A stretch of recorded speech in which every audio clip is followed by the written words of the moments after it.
Vida de dev não é fácil, né? Não tá fácil. Ainda mais quando a gente se preocupa com o desenvolvimento seguro de aplicações. Quando a gente ter atenção à segurança, fica ainda mais complexo, mas é importante pensar nisso, tá? E por que eu tô falando isso? Porque eu quero trazer um vídeo para você aqui prático, mostrando por que as falhas, algumas falhas de segurança acontecem em aplicações web. E a base para esse vídeo aqui é essa aqui, ó. A base para esse vídeo é o vídeo que o Ricardo gravou nos últimos dias, exemplificando diversas falhas de segurança numa aplicação web. E nós fizemos uma imersão completa em alguns dias atrás, explorando uma aplicação web online, um ambiente real, mesmo com o Web Fire Application defendendo essa aplicação. Então, mesmo com uma camada de segurança lá, um AF na aplicação, nós ainda assim exploramos diversas falhas de segurança aqui, encontramos arquivos de sistema, Broken Access Control, conseguimos fazer um monte de coisa na aplicação mesmo com o AF. E por que isso acontece? A primeira coisa que eu quero te dizer é te explicar uma coisa importante. Toda a segurança de aplicações web, ela se dá por camadas, né? Não é porque você aplicou o AF numa aplicação que ela está segura online. Não é assim que funciona. Não adianta você desenvolver uma aplicação de qualquer jeito ou pegar uma aplicação mal desenvolvida e legada e achar que colocar um AF nela vai tornar essa aplicação segura. Vai depender muito das regras que você aplica no seu AF, quão complexa a aplicação é, quais regras de negócio foram desenvolvidas ali para que você torne a aplicação segura de fato, né? Depende muito do processo de desenvolvimento. Então, se você é dev, tem que começar lá atrás, no DevSecOps, né? Desde a infraestrutura, quando você desenha a aplicação, como vai ser o banco de dados, onde ficarão os arquivos, como os dados vão ser transacionados entre a aplicação e o servidor, APIs externas, enfim, todo o processo de desenvolvimento precisa ser pensado de maneira a você dar atenção à segurança nesse processo, para que lá na ponta, depois da sua aplicação desenvolvida, já segura, você aplique a camada de WAF e outras camadas de segurança para impedir diversos tipos de ataque. Mas depende muito da sua própria aplicação. Eu quero mostrar para você por que eu estou falando isso e na prática como que isso acontece, tá? A gente tem, por exemplo, essa aplicação que a gente testou ali, né, que a gente explorou ela tanto na última aula, nas últimas aulas da imersão, quanto o Ricardo no vídeo dele, que ela está protegida por um WAF. Por exemplo, se a gente colocar aqui um parâmetro file aqui, tentar lá buscar etc PSWD, né? PSWD, tentar buscar um arquivo de sistema. O WAF barra e não deixa a gente encontrar um arquivo de sistema na aplicação, porque tem o WAF na aplicação. Mas ainda assim, mesmo com o WAF, tem diversas falhas de segurança aqui. Vou dar um exemplo. A gente encontrou nessa exploração, o Ricardo começou a exploração nessa aplicação encontrando uma API exposta. Então, se a gente ver aqui no rodapé da aplicação, nós temos um comentário aqui explorando o HTML da página. Tem um código comentado que é uma consulta API. Se a gente pegar esse link aqui, por exemplo, viewapi.php. Esse é o endereço aqui, tá vendo? É um link href viewapi.php. E jogar esse link na URL aqui, a gente pode ver, vou fechar aqui o explorador, que essa aplicação possui uma API, que estava comentado ali, mas tem uma API. E o atacante, no caso o Pentester, aproveitou essa API para explorar toda essa aplicação, de diversas formas, tá? Uma das formas, por exemplo, é o Patch Transversal, uma falha de segurança que está presente nessa API. Então, se a gente tentar aqui, por exemplo, falar logs da API, vou acessar os logs da API. E aí ela mostra aqui diversos logs, arquivos TXT com conteúdo do log dessa API. Acessar um log qualquer, cliquei no log, o conteúdo do log está aqui, ó. Todo o TXT exposto aqui, tudo que aconteceu está exposto aqui nesse log, tá? Só que a gente nota que quando a gente faz isso, carrega um log nessa aplicação, ó, ele clica lá, logs API, ele traz aqui um parâmetro da URL chamado logs igual log barra, né? Bom, a primeira coisa que eu vou fazer é tentar trocar esse parâmetro aqui. Então, log barra, eu vou tentar lá, barra etc, barra pswd. Vou tentar lá ver se tem um arquivo de sistema. Como a gente viu, o AF não deixa eu acessar um arquivo de sistema. Então a aplicação está segura porque eu não consigo acessar um arquivo de sistema? Não, mas e se eu quiser rastrear outros diretórios da própria aplicação? Por exemplo, será que tem um diretório config nessa aplicação? Então, eu vou colocar aqui um config barra, por exemplo, né? Um diretório config, ó. Trouxe arquivos de configuração no sistema. Então, isso é um path transversal. A gente consegue ler diretórios da aplicação, navegar pelos diretórios do servidor e da aplicação aqui, trocando os caminhos na URL, certo? E você pode fazer isso aqui com diversas ferramentas que automatizam esse processo. com word lists, diversos caminhos conhecidos, mais usados, e aí fazer teste de repetição, né, automatizado para ler diretórios aqui, encontrar todos os diretórios da aplicação. Tem diversas maneiras de você fazer isso. E pior que isso, além de varrer diretórios, a gente tem aqui acesso a arquivos, porque como a gente viu, quando a gente clica num log aqui, a gente consegue carregar o conteúdo do log. Será que se a gente carregar aqui o arquivo config, por lá de novo, nosso arquivo, a nossa pasta config, ó, e clicar num arquivo, a gente consegue acesso às informações? Olha lá, consegue ler um arquivo PHP no sistema. Quer dizer, vai dar acesso a todos os arquivos PHP da aplicação. Uma falha gravíssima porque expõe todo o código-fonte do sistema. Por mais que exista um API aplicado aqui e não me permita acessar os arquivos do servidor, mas ainda assim eu tenho acesso a toda a aplicação, eu posso através disso aqui escalar privilégio, conseguir criar usuário, eu posso brincar em cima disso aqui, né, vasculhar isso aqui e conseguir muito mais coisas. Então, olhando pelo olhar do desenvolvedor, você sabe como essa falha está presente, por que essa falha acontece, por que é possível, então, eu carregar um arquivo aqui e ler ele no servidor. O AF não deixou eu ver esse arquivo, mas ele pode deixar eu ler outro arquivo. O config também não deixou, talvez porque tenha dados de banco de dados ali dentro, né? Mas esse aqui ele deixou eu ver. Então, enfim, eu posso explorar a aplicação dessa forma. E o porquê que essa falha está presente aqui? Vamos entender isso na linha de código, lá na aplicação, certo? A gente pode ver que o arquivo responsável por isso é o view API.php, que passa um parâmetro logs, e aí carrega todos os logs. E se eu clicar num log específico, ele passa um parâmetro chamado log e não logs, né? Mudou o parâmetro e passa o caminho do arquivo que eu estou lendo aqui na aplicação, certo? Então vamos lá entender na linha de código por que isso está acontecendo. Então aqui o arquivo view API.php é o arquivo que é responsável por causar essa falha de segurança. E o que acontece aqui, né? Quando esse arquivo é carregado, ele tem aqui, ó, se tiver um get logs, que é o parâmetro que traz a pasta, né, onde estão os logs ali dentro, o que ele faz? Ele pega esse get logs, coloca na variável path, certo? E lê com o comando dir tudo que tem nesse caminho e traz aqui para a variável diretório. E ele vai percorrer então esse diretório todo e a cada arquivo que ele encontrar, ele vai listar o nome do arquivo, ó, o caminho do arquivo, né? O meu path aqui, logs, barra o nome do arquivo e permite então que você clique, ele cria um href aqui, permite que você clique nesse link, abrindo então o caminho do arquivo completo com o parâmetro log. Então é isso que ele faz, ele lista os arquivos de uma determinada URL, determinado caminho do servidor, e permite que você clique. É exatamente isso que acontece aqui, quando eu busco por barra config aqui, por exemplo, config barra, ele lista os arquivos que tem na pasta config, na pasta logs, assim por diante, tá?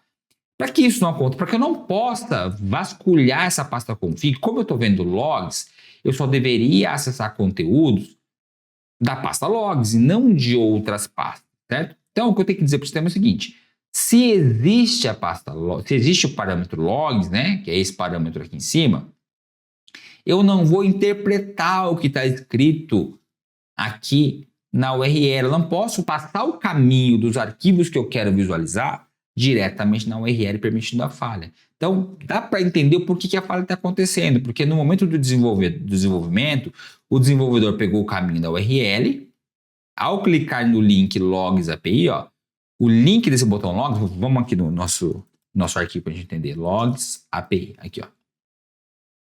O link logs API é um link que faz o quê? Ó, view API e ele passa logs igual log barra. Então ele está passando o diretório direto na URL como parâmetro. E eu não deveria fazer isso. Eu deveria colocar, por exemplo, logs igual 1, por exemplo, não tem problema nenhum, certo? O parâmetro logs ou logs igual a true, sei lá, qualquer coisa aqui, menos o caminho. O caminho não precisa ficar exposto aqui para o usuário, tá? Eu não posso confiar e exibir o caminho para o usuário na URL. Então, eu não deveria passar isso aqui. Então, o desenvolvedor, quando fez, precisava ter se preocupado com isso. E esse é o primeiro motivo do porquê essa falha está acontecendo, tá? E aí, indo mais a fundo, explorando a falha agora, eu não tenho mais agora lá o caminho logs, porque eu acabei de trocar aquela informação. E vou dizer aqui, ó, o path logs, não, esse path não vai ser mais isso. Eu vou trocar. Eu vou colocar meu path como o quê? Barra logs. Ou estava como logs barra, né? Vamos ver como é que estava lá. Vamos fazer aqui, ó. Log barra. Log. Então, log barra. Aqui, ó. Log barra. Então, o caminho é esse aqui. Eu estou definindo o caminho do log dentro do servidor, dentro do meu código PHP, e usuário nenhum vai ter acesso a essa informação. Então, eu defini o caminho aqui, certo? E com isso, eu vou varrer tudo que está no diretório log e vou exibir os arquivos para o usuário. Eu vou subir esse arquivo para o servidor. Ó. Pronto, e vamos testar de novo. Vou atualizar a página. Vou tentar ler o arquivo config, ó. Ele não busca os arquivos dentro da pasta config agora. Por quê? Porque eu não leio mais o caminho que está aqui dentro, certo? E sim, eu posso passar qualquer coisa aqui que ele vai sempre buscar dentro da pasta logs. Então, a primeira falha de segurança nesse caso, que é percorrer um caminho do servidor, percorrer outras pastas do servidor e da aplicação, está corrigido. Simplesmente não exibindo o caminho da pasta diretamente na URL para o usuário, tá? E não permitindo, claro, que o sistema navegue por outras pastas. Eu estou definindo a pasta correta dentro do servidor aqui, certo? E agora, a falha de ler o conteúdo do arquivo, porque, tá, beleza. Se eu não estou exibindo aqui o caminho mais, né? Eu não estou mais exibindo o caminho dos logs e carrego isso dentro do servidor, então, teoricamente, toda a falha está resolvida. Então, se eu clicar aqui, abrir esse arquivo, eu só vou abrir esse arquivo e eu não tenho mais acesso a outros caminhos. Mas e se eu vier aqui, por exemplo, ó, e trocar aqui e colocar config barra e eu colocar, acho que a gente navegou no arquivo chamado config.php, foi isso? Ó, o auto não deixou, mas tem o conecta.php, que acho que foi isso que a gente abriu, né? O conecta.php. Ah, connect.php, ó. Eu ainda assim consigo ler conteúdo de arquivos da aplicação dentro da própria aplicação aqui. Então, nem a gente trocando o diretório aqui, a gente conseguiu corrigir o problema. Que a gente ainda assim consegue ler arquivos. Então, essa foi só a primeira etapa da correção do problema. Não exibir o diretório e travar o diretório quando vier um parâmetro chamado logs. É que neste caso aqui, ó, é um parâmetro chamado log. Então, é a segunda falha. Então, quando vier um parâmetro chamado log, eu não posso pegar o arquivo baseado no parâmetro log lá. Ou melhor, eu não deveria, aqui no parâmetro log, passar o caminho completo do meu arquivo de log. Poderia passar apenas o nome do meu arquivo de log e não passar o caminho completo dele. E o caminho completo, mais uma vez, eu tenho que definir aqui do lado do servidor. Então, eu vou pegar esse path aqui, ó. Se tiver um get log, eu vou definir meu path aqui. O path é log barra. Esse é o caminho do meu arquivo de log. Vou pegar o nome do meu arquivo e aí sim eu vou montar aqui o endereço completo. O path mais, ó, path mais o file. Então eu estou montando o caminho mais o nome do arquivo. O caminho mais o nome do arquivo. Assim resolveria o problema. E eu vou fazer mais uma coisa. Na função anterior, eu vou trocar aqui o meu link, né, o href aqui, ó, não vai conter mais o path. Só vou pôr o link para o nome do arquivo. Pronto. Por quê? Porque o path eu estou colocando aqui agora, dentro do código. Tá legal? Vamos subir isso aqui de novo, vamos atualizar no servidor e ver se resolveu o nosso problema. Então, vou atualizar a página. Se eu clicar aqui, tem que funcionar. Carregou o conteúdo do log. Até aqui tudo certo, né? E olha lá, só passou o nome do arquivo agora, ó, não passou mais o caminho completo, certo? E se eu tentar, então, colocar aqui o caminho completo, config, connect.php, ó, não vai, tá vendo? Ele não consegue. Tá resolvido o problema, né? Então, a gente corrigiu a falha de segurança, colocando o caminho aqui dentro do servidor, não exposto na URL, e aí concatenando com o nome do arquivo aqui, né? Na verdade, aí está o pulo do gato. A gente pode achar que corrigiu a falha. Você pode achar que corrigiu a falha. Mas eu acredito que se eu fizer isso aqui, por exemplo, bom, a gente imagina aqui. Por isso que eu falo, a gente tem que pensar como um atacante, tem que pensar todas as formas que isso pode ser manipulado. Eu estou passando o meu path aqui, que é o barra log barra, né? É o log barra. Então, teoricamente, o log barra, eu estou dentro da pasta log. Então, se eu estou dentro da pasta log e quiser fazer o seguinte, quiser dar um ponto barra, então vai ser o seguinte, vamos só escrever aqui o caminho, como seria o caminho. Vai ser log barra, aí ponto barra, estou saindo da pasta log e entrando na pasta config. Ó, o AF me bloqueou aqui. Não deixou eu fazer esse caminho ponto barra. Tem alguma regra de configuração no AF que não me deixou fazer isso. Mas isso seria possível de ser feito se o AF não estivesse me barrando. Eu ainda poderia escalar o caminho da pasta, mesmo eu estando com o diretório. Ao invés de eu pegar o parâmetro get aqui, ó, eu vou incluir um ponto barra aqui, como se eu estivesse colocando ele lá na URL. Então, vamos tentar tirar o faro da jogada aqui e ver se vai funcionar. Ó. Então, como se eu estivesse digitando isso aqui na URL. Eu vou pegar o que eu digitei na URL lá e vou concatenar com ponto barra e vou ver se vai funcionar. Só para a gente tentar bypassar o AF aqui e ver se funciona. Ó. Vamos ver se vai. Olha lá. Ainda funcionou. Ó. Tá vendo? Funcionou. Então, quer dizer, mesmo a gente colocando o AF, tá quebrando galho aqui, né? Ele tá impedindo de eu fazer o ponto barra, mas isso porque tem uma regra específica no AF que impede o ponto barra. Ainda assim, eu poderia trocar o ponto barra por algum caractere que represente o ponto, tentar bypassar esse AF aqui. Mas, enfim, vamos trabalhar de maneira correta. O importante aqui é que eu não consiga fazer isso, eu não consiga escalar o caminho do meu arquivo. Então, como que eu faço isso, né? Bom, o ideal, então, é que você não passe aqui na URL o nome do arquivo diretamente na URL, para que o usuário não veja o nome do arquivo. Você passa um hash no lugar do nome do arquivo que você quer visualizar. Esse seria o ideal. Vamos usar, por exemplo, aqui um base64, né? E vamos tirar a extensão desse arquivo também. Não preciso ter extensão do arquivo, porque a extensão do arquivo, eu sei que os logs eles são todos em TXT. Então, eu vou limitar a minha word list para arquivos em formato TXT. Não quero arquivos em formatos diferentes, tá? Então, eu pego aqui o nome do meu arquivo, ó. New file. Eu vou separar aqui o ponto .txt, ó. Vou até tirar os últimos 4 caracteres, por exemplo, né? Da variável arquivo. Então, eu estou separando aqui o txt e o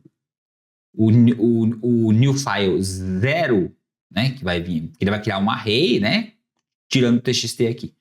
O new file 0 é o nome do meu arquivo que não tem a extensão, né? Então, se eu trocar aqui para new file e colocar aqui, por exemplo, 0, pronto. Vamos por new file name, para ficar certinho, né? New file name. Pronto. E não vou dizer que é um arquivo TXT. O sistema não precisa saber que é um arquivo TXT. Vamos ver se funcionou. Atualizar a página, vou voltar aqui para a página principal da API. Ó, tá vendo? Ele só mostrou agora o nome do arquivo aqui, ó, e não colocou o TXT. O sistema não sabe que é um TXT, tá tirando um TXT. Então, da mesma forma, o que eu poderia fazer aqui ainda? Vamos pegar aqui. New file name base 64. Ó, eu vou dar vou fazer direto aqui, vai. Não, tem que ser. Bom, é o seguinte.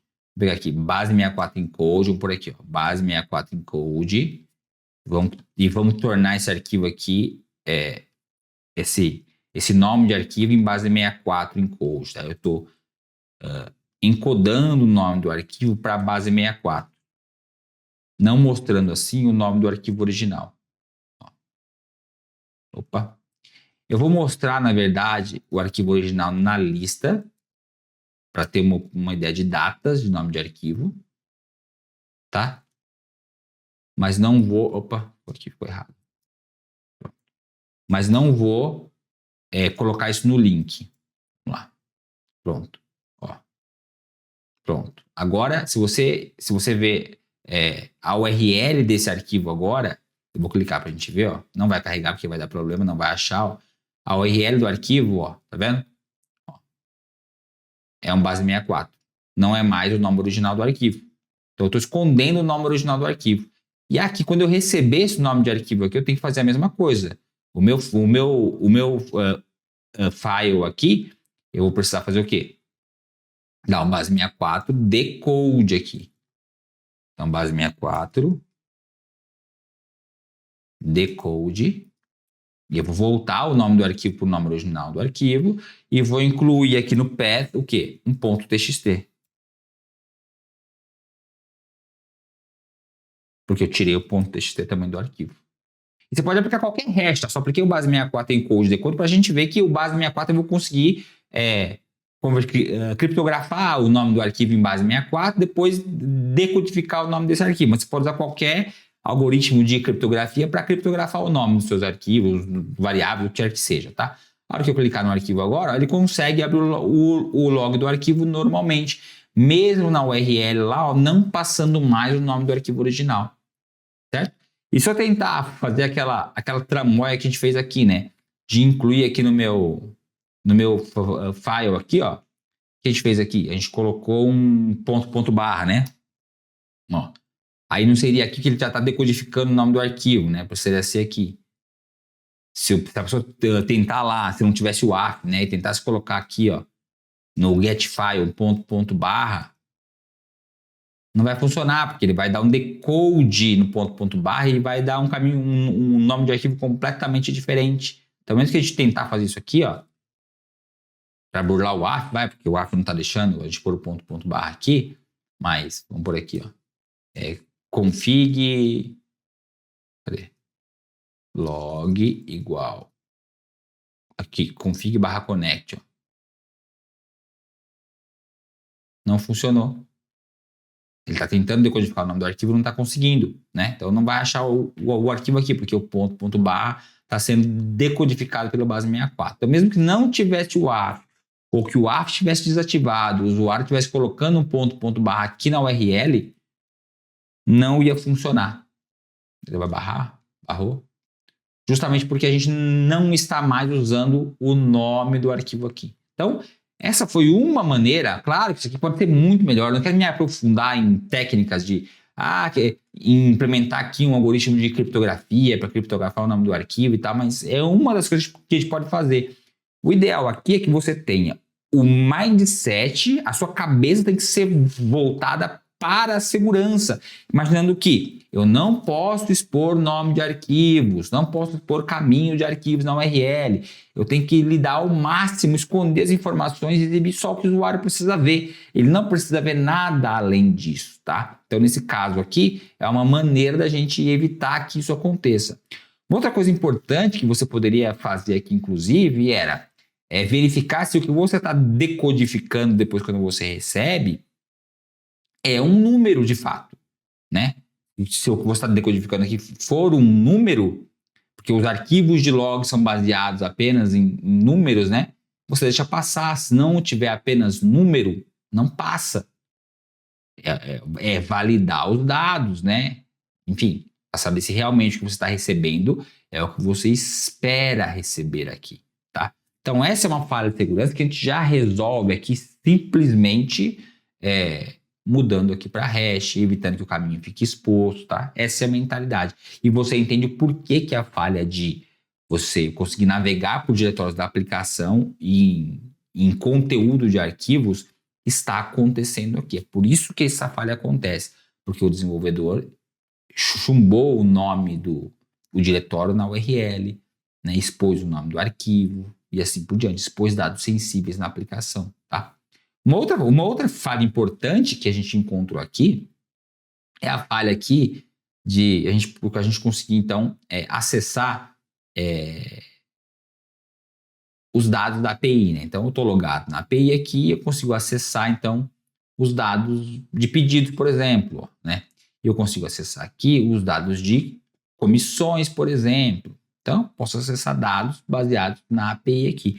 Vamos entender o que essa API está fazendo. Eu vou aqui na rede, vou limpar todo o histórico de rede e vou buscar aqui o pedidos.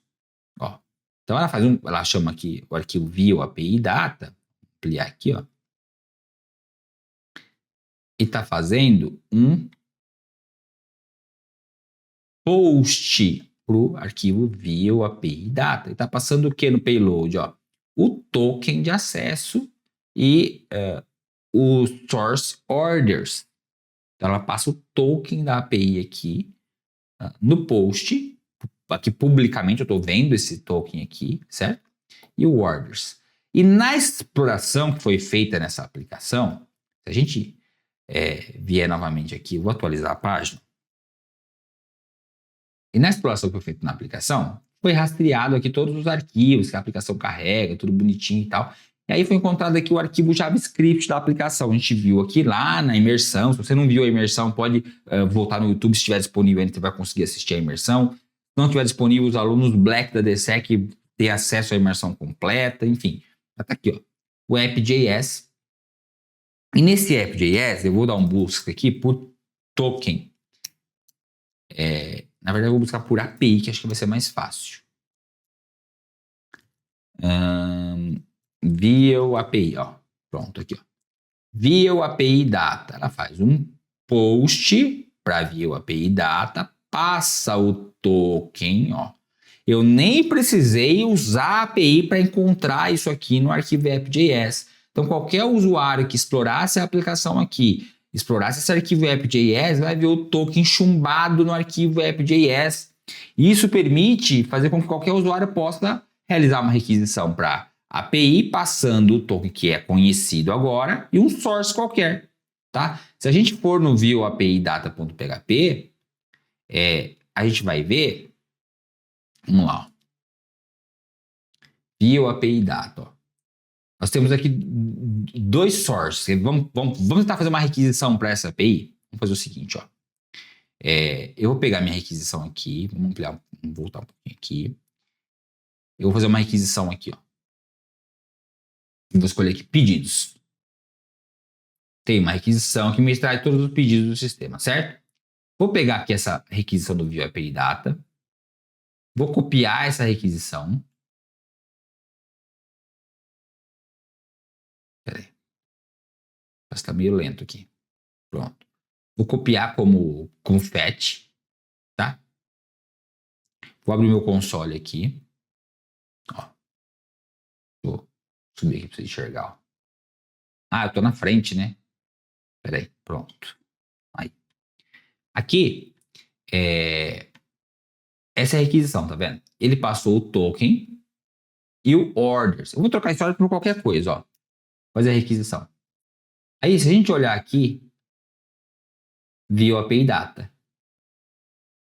Vê se eu consigo ampliar um pouquinho mais aqui para te enxergar melhor as coisas. Aí. View API data. Ele trouxe de resposta, ó, data not found. Ele não consegue encontrar nada, certo? Vou colar de novo aqui. E ao invés de passar, então, o orders, eu vou passar clients. Ó, clients. Vou executar. View API data. A resposta agora, ó. Me trouxe, então, todos os clientes da aplicação. Vou colar de novo. Orders ou por users. Aqui você poderia utilizar uma word list com um monte de coisa e tentava encontrar. Ó. Achou meu usuário lá, ó. Tá vendo? Ó. Trouxe minha senha. Tá em hash, pelo menos, né? Ó, trouxe outro usuário, trouxe todos os usuários do banco de dados. Ó, tá lá, o usuário que o Ricardo criou tá aqui, ó, com a senha dele, ó. Tá vendo? Trouxe todos os usuários da aplicação. Simplesmente fazendo a requisição para a API, utilizando o token que é conhecido através do arquivo app.js. Está exposto no app.js o token. Então, mais uma vez, dados expostos na aplicação, exibindo aqui o token e aí permitindo que a aplicação seja explorada por conta disso. Tá? Isso é um problema sério. A gente não pode expor essas informações na aplicação e permite explorar e, enfim, trazer todos os dados dentro do sistema. Então, o que a gente vai fazer para resolver esse problema aqui? A primeira coisa é não expor mais esse token na aplicação. Né? A gente não deve expor o token no arquivo app.js. Então, vamos lá para o nosso código. Se a gente abrir aqui, ó, na pasta JS, o arquivo app.js, vou buscar aqui por View API, ó. Tá aqui o nosso token exposto aqui. Poderia simplesmente tirar o token daqui, deixar apenas o source, apenas o caminho que eu quero buscar na minha API. Não vamos usar mais essa função aqui, ó. Essa função não vamos usar mais a função View API. Quer subir esse arquivo JS aqui? Tem a função View API. E no arquivo View API aqui, cadê aquele campo aqui, ó? Dados da consulta, eu vou selecionar uma opção e tal. Quando eu faço a busca, o meu arquivo chama o meu select, o nome dele é filter. E quando o meu filter aqui, ó, o change, quando o meu filter é alterado, o que o sistema faz? Ele pega o filter que o usuário escolheu e chama a função View API. Eu não vou chamar mais a função View API agora. O que eu vou fazer é o seguinte, eu vou fazer um location.href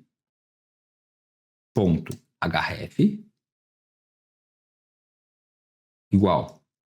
Aí eu vou chamar lá view api.php e vou passar o meu filter igual o filter que o usuário digitou. Pronto. Então, quando eu fizer isso agora, eu vou chamar via get o filter. Não vou usar mais a função JavaScript. Não quero mais a função. Vou passar via get isso aqui para o meu arquivo view api.php. Então, quando eu fizer isso, essa própria página vai recarregar passando o parâmetro via URL, o filtro que o usuário escolheu aqui via URL. E agora eu tenho que preparar essa página para receber esse parâmetro filter, né? Opa. Para receber esse parâmetro filter aqui. Então, na minha página aqui em cima, eu vou dizer o seguinte, ó. Posso colocar aqui? Não. Aqui, ó. Eu já tenho, ó, o get logs, né? Então, eu vou colocar aqui if get. Aí eu vou por um else aqui, que eu vou continuar aqui embaixo. Pronto. Só que if get filter agora, se vier o parâmetro filter, o que eu vou fazer? Eu preciso chamar a API, né? Executar a API aqui. Como é que eu faço isso?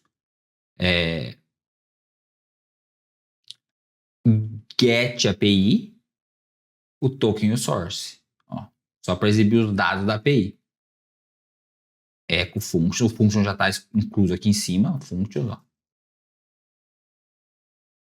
Functions get API, só que eu não tenho o token ainda. Como é que eu obtenho o token? A gente pode ver na minha função get API, aqui em functions, que ele obtém o token como? Fazendo uma consulta na tabela API. Ele obtém o token. Vou fazer a mesma coisa aqui então no meu view API. Vamos lá, vamos pegar a função lá no functions. Functions. Tem uma função chamada search. Search, eu passo aqui o nome da tabela, API. E ele vai buscar os dados da tabela API. Deixa eu pôr aqui o nome do variável. API igual, estou buscando a tabela API e eu sei que o token está no campo token é igual a API token. Porque é exatamente isso que ele faz aqui. Opa, aqui. Ele busca a tabela API, ó, e o token está no campo API token, tá vendo? Exatamente isso aqui, ó. Então eu tô pegando o token aqui e colocando na minha variável token. E aí sim eu passo ele aqui e busco os dados. E ele vai. Só faltou o source aqui, né? Que não é source. Então filter eu vou colocar aqui. Filter. Posso pôr o get filter, vai. O certo, eu preciso tratar esse campo antes, né? Preciso validar a entrada, mas não é source agora, é o get filter. E aí sim eu vou encontrar as informações. Tá? Vamos ver se está funcionando aqui, ó. Vamos acessar o view API puro aqui sem nada. Ó. Quando eu buscar agora aqui pedidos, olha o que ele faz. Opa, não subiu o arquivo, né? Se eu não subir o arquivo, a gente não atualiza o sistema. Vamos lá. Subir o view API e vou subir o meu app.js que eu tirei a função daqui. Pronto. Atualizar. Se eu selecionar uma opção, eu quero pedidos, ó. Ele vai jogar na URL filter igual orders, tá vendo? E ele joga aqui na URL agora. Tem um espaço ali, tem que tirar o espaço. Vamos lá. View API. On change lá embaixo. Aqui, ó. igual, pronto, filter. Vou fazer de novo. Pedidos, olha lá, filter igual orders, e ele puxou aqui, certo? Então agora a gente não tá, o nosso token não está mais exposto. Se a gente buscar aqui pelo arquivo JS, ó, vamos copiar aqui, copiar o token, ó, pronto, atualizar, ó, o token não está mais exposto, então resolvemos a falha de segurança, né? O token não está mais exposto, a API não pode ser mais explorada, tá certo? O que você acha? Resolvemos a falha de segurança porque o token não está mais exposto, a API não pode ser mais explorada? Claro que não, né? Por quê? Porque se o token já é conhecido, já estava exposto antes, primeiro que eu preciso trocar o token, eu tenho que renovar esse token aqui, não pode ser mais válido. Mas segundo que, só porque eu não estou mostrando ele na aplicação, ninguém tem acesso a ele via arquivo JS. Só por isso a aplicação está segura? Claro que não, porque se eu vier aqui, filter orders, e por aqui, clients, olha lá, eu ainda assim posso buscar todos os dados do sistema. Eu consigo fazer o curl do mesmo jeito lá que eu fiz antes para encontrar todos os dados do sistema. Então a gente só fez uma parte. É por isso que eu falo, a segurança é em camadas. A gente fez uma parte da segurança que é o quê? Não expor o token client-side. É óbvio, não podemos expor o token client-side. Então o que a gente faz aqui? Bom, no nosso view API Data, é o view API Data? Não, nosso functions aqui, ó, é o que faz a busca, que ele compara. O token está correto? Ah, está correto o token, tá. Então o que ele faz? Ele não vai usar o source aqui direto. O que o usuário informou lá, o orders, o client, o que quer que seja. Primeiro vai fazer o seguinte, vamos fazer aqui um switch source, ó. E eu vou dizer assim, esse meu source aqui, ele for orders, por exemplo, o que eu vou fazer? Eu vou fazer o seguinte, na verdade. Eu não vou passar também, porque assim, a gente pode notar que aqui eu estou passando o nome da tabela diretamente na URL, ou seja, client, users, certo? Ó, o nome da tabela está vindo aqui diretamente na URL. Eu não quero fazer isso. Vou fazer o seguinte, que se vier pedidos, eu vou chamar o meu source de orders, certo? E vou dar um break no meu switch case. O que é o switch case, Alex? O switch case ele vai percorrer ele vai pegar o que vier na variável que eu defini para falar, escuta, essa variável aqui, se for, né, caso ela seja pedidos, faça isso. Caso seja outra coisa, faça outra coisa e assim por diante. Vou pôr um default aqui para caso não seja nem orders, nem pedidos, default, nem orders, né, quer dizer, nem pedidos, nem comissões, né, porque lá o outro é comissões, e aí ele chama, qual é? O que ele chama? Vamos ver aqui no View API, o nosso campo aqui, filter, ele chama orders, e aqui, ó, seller's fee. Então, seller's fee, eu dou um break, e se não for nenhum e nem outro, eu posso deixar o meu source vazio. Pronto. Esse é o meu switch case, e aí ele vai trocar o que veio no source pelo que eu quero que seja. E aí eu tenho que fazer o seguinte, né? Lá no meu view API eu vou trocar aqui. Eu não deixo mais escrito order, eu ponho pedidos, e aqui eu ponho comissões. Então, tem que trocar aqui. Eu não vou exibir mais o nome da tabela, pedidos e comissões. E aqui, esse switch case fez com que a gente fizesse o quê? A gente criasse uma whitelist. Eu só permito aqui pedidos e só permito aqui comissões. Eu não permito mais nada. Tudo que vier diferente de pedidos e comissões não vai funcionar. Vai ficar em branco, ele não vai encontrar nenhuma informação. Vamos subir aqui para o sistema, para o servidor, subir para o servidor e vamos testar. Vamos ver se está funcionando aqui então. Ó, vou selecionar aqui pedidos. User já não veio, tá vendo? User já funcionou, não veio. Vou tirar aqui. Beleza. Pedidos. Alguma coisa de errado não está certa, né? Vamos entender o que a gente fez aqui que deu errado. Comissões, pedidos do Vero, está correto.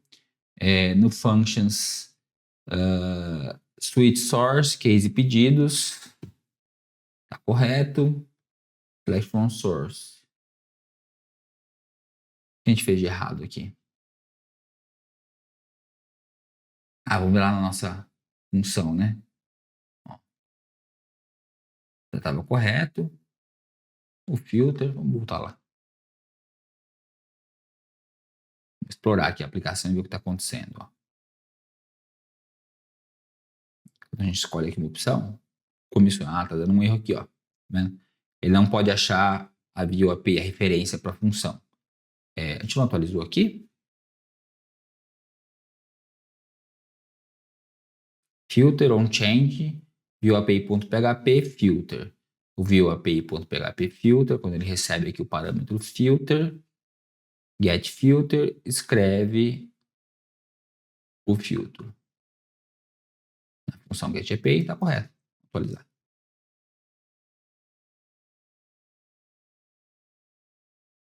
Pronto. Pedidos. View API 341. Tá. Vamos lá.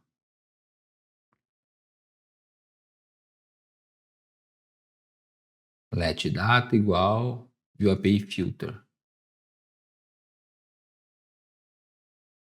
Aqui, ó, a gente não tirou. Pronto. Acho que eu voltei sem querer a função pro arquivo. Vamos buscar pedidos.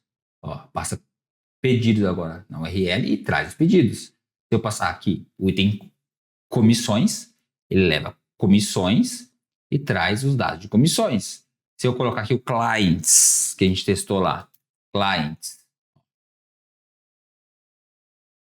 data not found. Se eu colocar aqui o users, ó,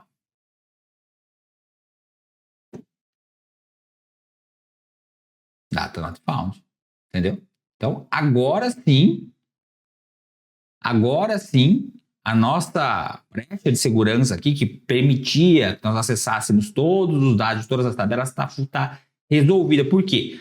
O primeiro que a gente não passa mais o nome da tabela exposto na URL ou na chamada para a API, porque a gente substituiu o nome da tabela por pedidos, seria orders, comissões, ou sellers fee. A gente criou nomes aqui que o usuário não precisa saber. Podia até ser um hash, não precisa nem ser pedido, podia ser um hash aqui, né?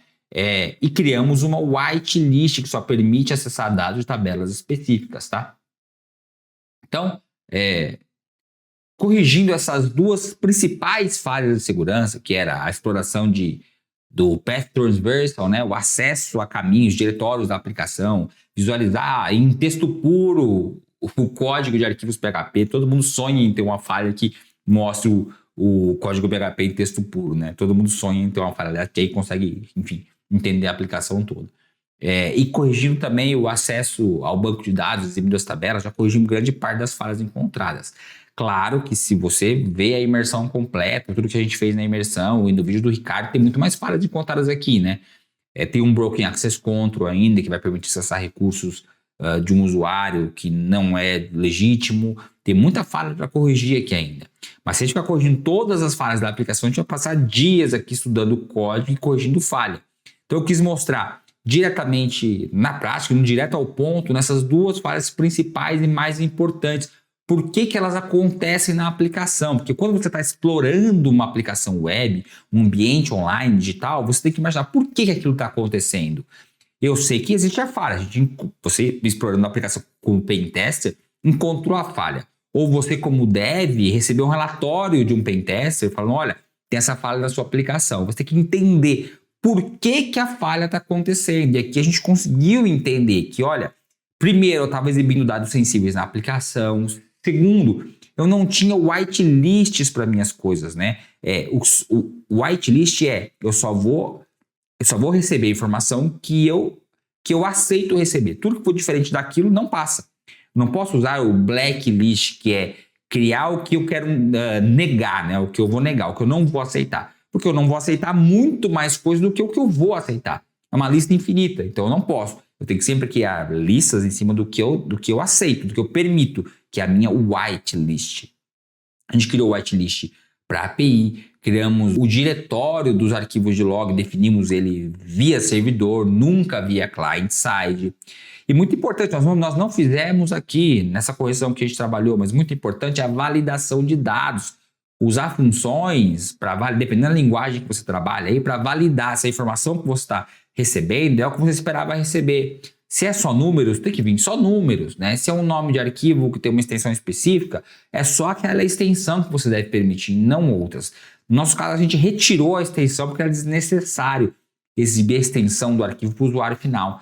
Mas quando você precisar exibir a extensão, você tem que garantir que o que você está recebendo ou enviando é a extensão que você espera receber ou enviar. Então, a validação de dados é muito importante. Isso evita SQL injection, escalagem de privilégios dentro do sistema e entre outras falhas de segurança. Tá? Então, eu espero ter ajudado você a entender como as falhas estão acontecendo na aplicação e o que fazer se você é dev para corrigir e evitar que essas falhas estejam presentes nas suas. Claro que a gente pode ir muito mais a fundo, como eu disse aqui, por isso a gente tem o treinamento completo da DSEC de desenvolvimento seguro, Web Dev Security, onde eu explico isso e muito mais para você. A gente tem XXE, SQL Injection, XSS, RCE, a gente consegue executar código remoto na aplicação. Eu explico muito mais a fundo isso no curso de desenvolvimento seguro, né? E no Pentest Profissional você aprende a explorar isso utilizando automações e entende como as coisas acontecem de fato. Então, espero ter ajudado você e eu te vejo aqui no próximo vídeo. Até mais!